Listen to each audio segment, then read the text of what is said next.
Downing Street last night vowed to thrash out a trade deal with Brussels by the end of the year, despite negotiations grinding to a halt due to the a virus crisis.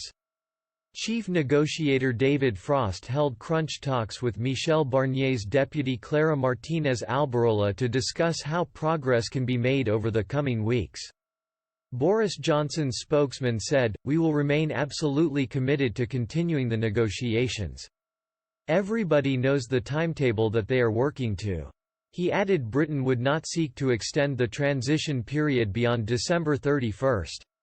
EU sources have claimed progress is at a standstill with both sides running out of time. Last week officials held daily phone calls as the EU and UK teams continued to clarify their counterparts' positions, in areas such as fishing, mobility, trade and justice and home affairs.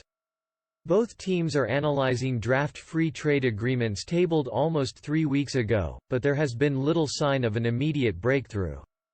A UK government spokesman said, David Frost and the EU's deputy head of the task force, Clara Martinez Alberola, and their teams spoke by video conference to take stock of those discussions and to consider the next steps. They agreed that there was scope for further productive discussions and contact should continue in the next few days.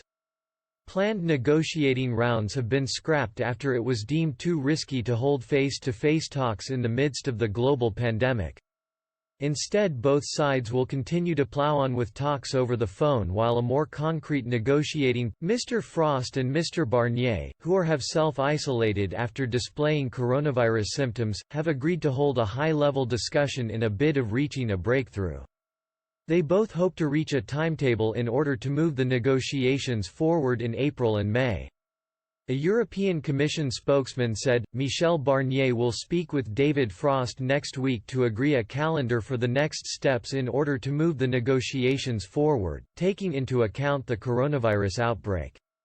Officials from both sides have so far failed to agree on a format for remote negotiations, with video conferencing still a favored option, to be carried out successfully.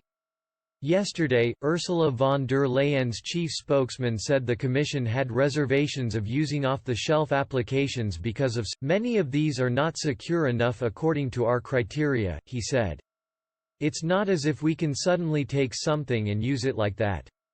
Last week Mr. Johnson posted a picture of him chairing a cabinet meeting using the Zoom video conferencing application. It is understood Brussels has ordered its officials not to use the freely available software because of security concerns. Under the Prime Minister's EU withdrawal agreement, the UK remains inside the bloc's single market and customs union until the end of the year as part of the transition period. A one-off extension, of up to 2 years, can be agreed by both sides before June 30. The UK and EU have denied holding any formal negotiations over such a